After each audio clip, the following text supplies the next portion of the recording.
Much Engineer Badges, a Crossout video by Dangerously Incompetent. The Under the Sign of the Dragon update has removed the old stale weekly challenges for Engineer Badges and has added Confrontation Battles, Confrontation League and Clan Challenges, which is now where you get Engineer Badges. This video has a closer look at these things. The short version of this video is members of large, active, successful clans end up with slightly more engineer badges than they did before, whilst solo and casual players end up with significantly less engineer badges than they did before. And now the long version of this video. The old weekly challenges are gone, you know, the ones you could easily do on your own and solo play, like getting 350 engineers badges for winning 12 battery missions in a week. That's easy to do. Well, easy if you've got that far into Crossout. As a starter player, you can't do the battery missions, but that was the old days. And if you want to see what the good old days were like, then you can see my video, The Incompetent Way to Use Engineer Badges. Link in the description below. Now, to get engineers badges, you have to complete clan challenges. And all these clan challenges start off locked, and you can't unlock them and complete the challenge until you've joined the Confrontation League and had started advancing through them. So I've managed to get, as a solo player, into Recognise League, which has unlocked these challenges and the ones I've managed to complete down the bottom, these ones. As a solo player, you can't get any higher than Recognised. So you can't get the renowned or the famous or the legendary challenges and those juicy engineer badges rewards, big engineer badges rewards. To qualify for the Unknown League and unlock the challenges, first set of challenges, you have to be in a clan or a band. So I made myself a band for 200 scrap and population me, and then to get through the rest of the leagues, you have to increase your clan's confrontation rating. Every battle you get a confrontation rating, and that's personal to you and that battle. Your personal confrontation rating is the total of your 5 best battles that week. So that one, that one, that one, that one, and that one would add up and give me my personal clan confrontation rating.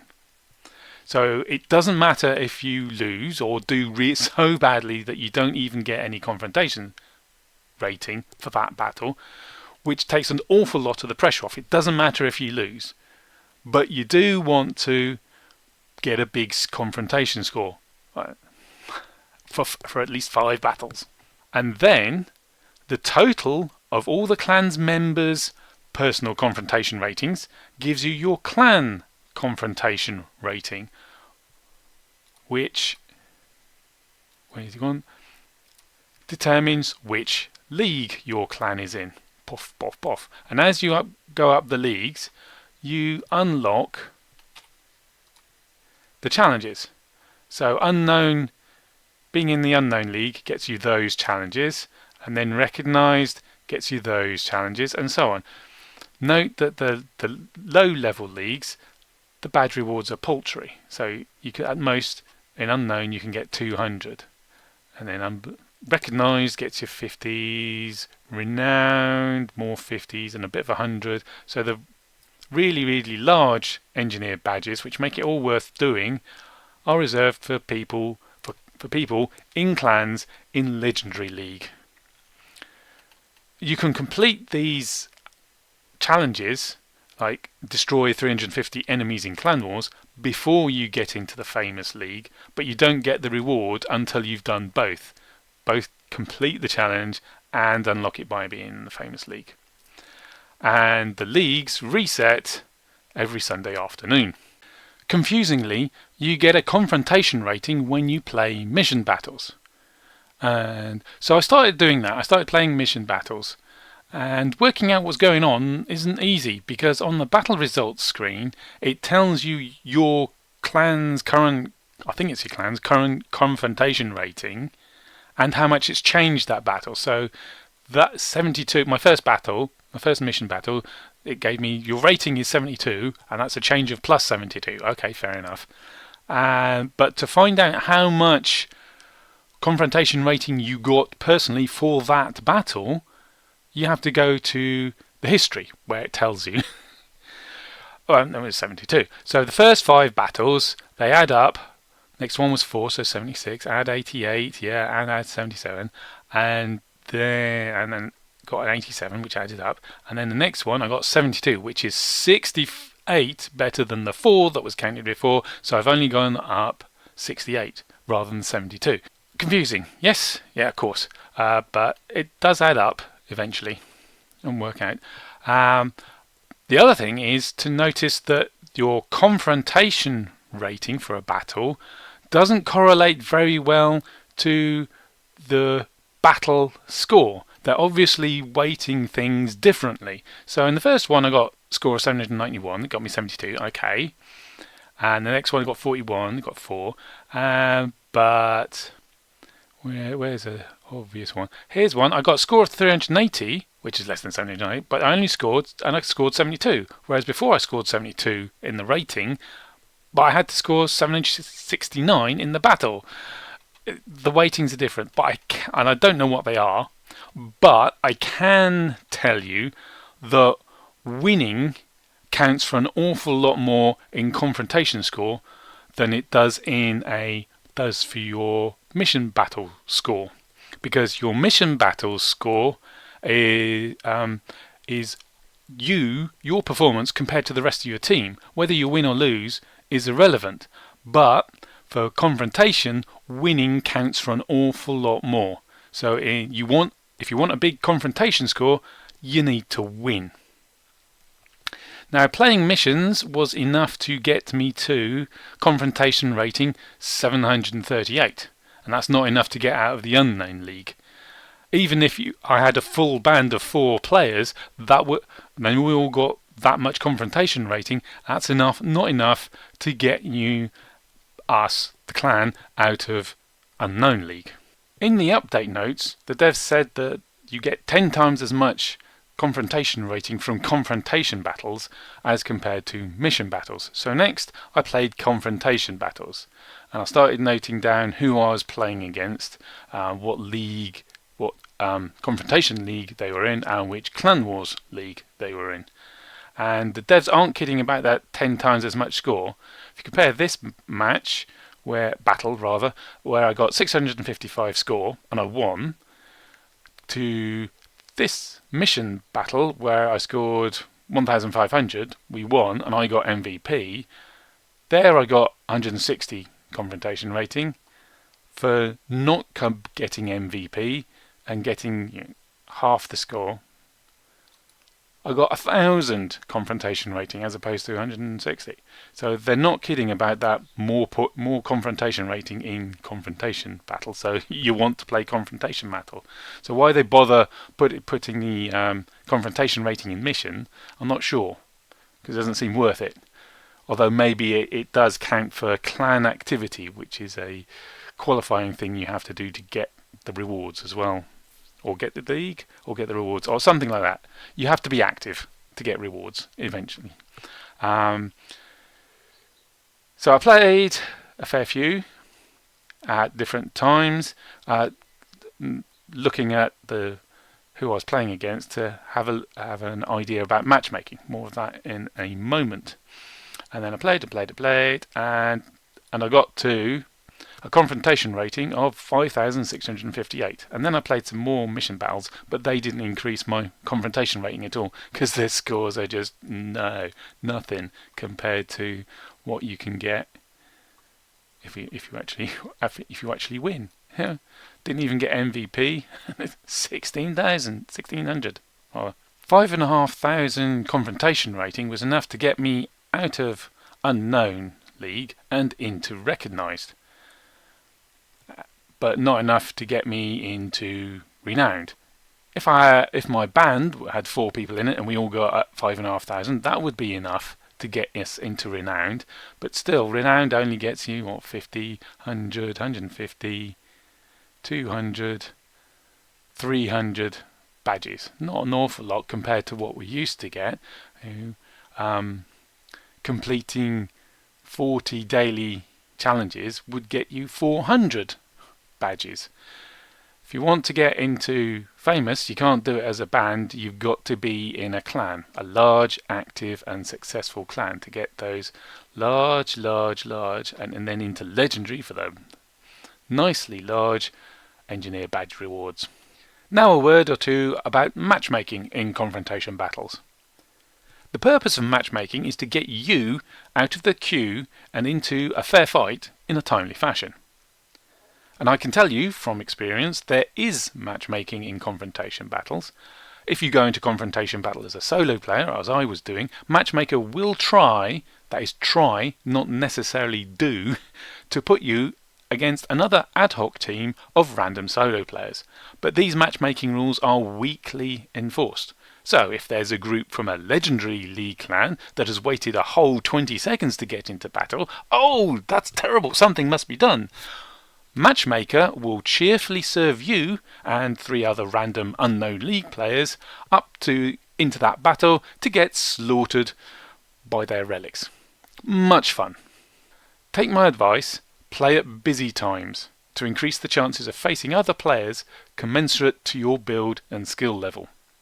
And if you play when the servers are quiet, don't be surprised if you see a line of upgraded relics on the enemy team in that pre-battle screen.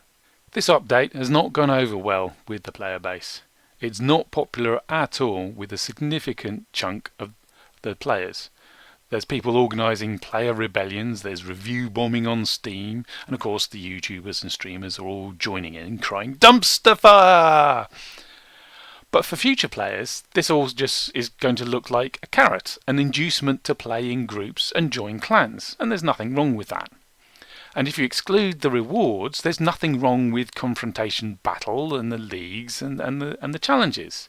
As a way of getting players into clans and getting used to the 4x4 battles preparatory for clan wars, it's quite good.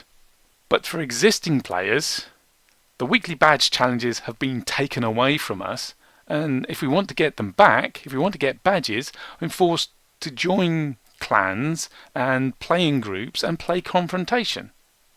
Not so good. For solo and casual players, this update is bad news. It's reduced the amount of resources we can get each week. This update breaks one of Crossout's design principles, that you can get a battle mode reward without playing that battle mode. For instance, I want to make an epic. For an epic, I need plastic. Well, for plastic, you get that from this one raid. But I don't want to play raids. I've played raids to death. I'm bored of them. I don't want to. But I don't have to. I can go play missions for scrap and then take that scrap to the market, sell it, and buy plastic. Ta-da! Now I can make my epic because I got the plastic for it. Marvellous. Play the mode you enjoy. You don't have to play a mode you don't enjoy, which is really good for keeping players happy. But now the only practical way to get badges is by playing in a group, playing in confrontation and clan wars, where you get your decent amounts of confrontation rating, which bumps you up the leagues, which then unlocks the challenges for the engineered badges. So I too am going to call this update a dumpster fire. No, wait, I've changed my mind. I'm going to downgrade that to wheelie bin fire, because badges aren't essential for crafting. You don't need a badge in order to make an epic, a legendary or whatever, but it's really useful, but you don't actually need it. No, wait, they are essential for getting pack unique structure parts like Electric Beetle had one, there it is. the frame corner. At the moment, you can only get the frame corner by buying the pack. But at some point, it's going to come on the badge exchange. It hasn't yet, but I'm confident it will. And then you can exchange badges and get that corner piece, that structure piece that otherwise you wouldn't be able to get. Unless you shell out a load of cash, of course. So I'm going to upgrade that back to dumpster fire. No, wait, I've changed my mind again. You can get a trickle of badges playing on your own. You do have to go into confrontation to do it, but I suppose, yes. I can't make a mind. It's somewhere between wheelie bin fire and dumpster fire, because you can make your own band for 200 scrap, and then you can get a trickle. Oh yeah, you only need a trickle. You don't even have to play confrontation. So wheelie bin fire, you don't have to play confrontation. You just have to make a band, and that's 200 scrap. Yeah, you can afford that, and that gets you a few badges, a trickle of badges, enough to cover new pack-only structural parts on the badge exchange. So wheelie bin fire. That's my opinion. That's my last word on it. Honest. Where does this leave me? All alone in my band. Because I'm inclined not to bother with confrontation. I mean, the badge reward isn't enough compensation for the hassle of finding a clan, dealing with clan politics, arranging a group to play in a time-gated battle mode, and the increased stress during battles because it's more competitive. We want to win. The pressure to get better builds, the meta builds, then you get the new parts and get them upgraded so we're more competitive. We can get more scores and go up the leagues. So it's a lot of extra hassle and pressure, which equates to less fun. But I'll reassess the situation every month or so, I think, because this update might achieve its stated aim of improving clan wars. It might get enough players into clans and then into confrontation and then into clan wars. It might bootstrap clan wars to the point it becomes viable. Viable for me, where I get a uranium reward at my level of build and my level of play. At which point I'll definitely join a clan and practice confrontation and then play clan wars. But I doubt it's going to happen. My money is on confrontation being unpopular and spiralling down in player numbers until it's like clan wars. Because some people are not going to play it because they're annoyed they're not getting their weekly badge challenges by playing solo, and they don't want to be forced into a clan, so they'll not play. Some people have tried it out, won't have a good experience in confrontation, and they'll stop playing. So the number of players will go down, particularly the number of starting confrontation leagues players will go down. So the remaining players are more likely to face leading clans and groups of leading clans in confrontation. So that will persuade more players to leave confrontation battles, and it goes round and round in a downward spiral, a negative feedback loop. That's what I think is going to happen.